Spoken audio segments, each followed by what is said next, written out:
Joining us now, CNN political commentators Mitch Landrieu and Angela Rye. Angela is the host of the podcast On One with Angela Rye. Also with us, CNN political analyst David Gregory. Mary Landrieu, I want to start with you. We've heard people, Jen Psaki, who worked with Joe Biden for a long time, we heard people last night immediately after the speech say they've never seen Joe Biden give a speech like that.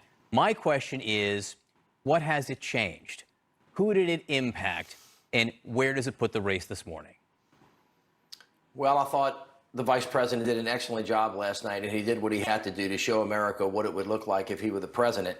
He first basically called out his opponent, who he's running against, and he was correct to say that Donald Trump was a failed president. Half the people that he hired have now quit and said that he's been a terrible president. The other half seem to be under indictment. And I think Vice President Biden last night put character and good judgment square in the middle and in front of the American people and asked them whether or not they want somebody who wanted to unite them or divide them. So I think he moved people. I think they did what they had to do, and I feel pretty good about where we are. Angela, President Trump has spent so much time diminishing former Vice President Biden. I mean, making, between the names, between trying to characterize him as not being able to, speak coherently. Do you think that those 25 minutes yesterday, now, I mean, of course, there's a teleprompter. I mean, this isn't like the most Herculean effort, but do you think that they dispelled some of the criticism that President Trump has been making all these months? Well, I think what dispels Trump's criticism is the truth, right? We all know that Donald Trump has a pattern and practice of insulting some of our greatest leaders, including several Black women and women of color in the Democratic Party. So anybody he insults, we know the truth of the matter is he's very much so intimidated. And given his record on the prompter and how Herculean that has proven to be for him, I think Joe Biden certainly has him beat there. If only the election was based on how well someone read the teleprompter. We still have a long road to go, especially given these very new realities and whether or not people want to risk any part of themselves to get to the polls. And I think that we have to continue to take leaps of faith there.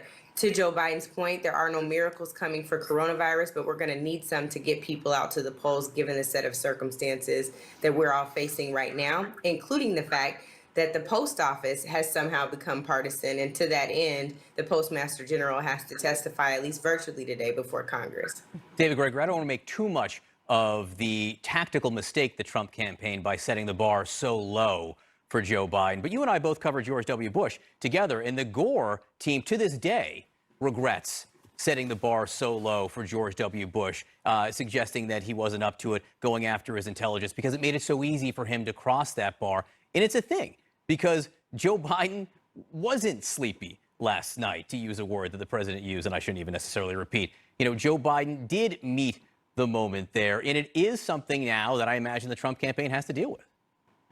I think that's right. And I think, one of my reactions as I was watching in particular, and what's different from back in 2000 talking about President Bush than Governor Bush, is that here there has been something of a basement strategy, and I don't think it's been a bad one. I mean, we're living in this world that's dominated by the pandemic. The news coverage is dominated by the pandemic. We know there's been a campaign, but there's not been the kind of campaigning that we are used to. So you'd be forgiven if you didn't have a coherent sense of, well, all right, where does this former vice president, where's he coming from? What does he stand for? What does he want to do?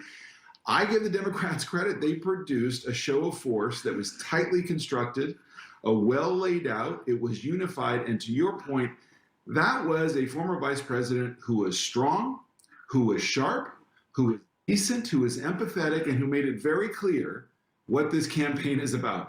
It's the other guy, the current president, let us down, it didn't keep you safe, we got to go in a different direction. Joe Biden is not a voice of the future. He's not the future of the Democratic Party. This has not been a meteoric rise. This is somebody who says, look, I'm a decent guy, you know me, you can picture me in this job.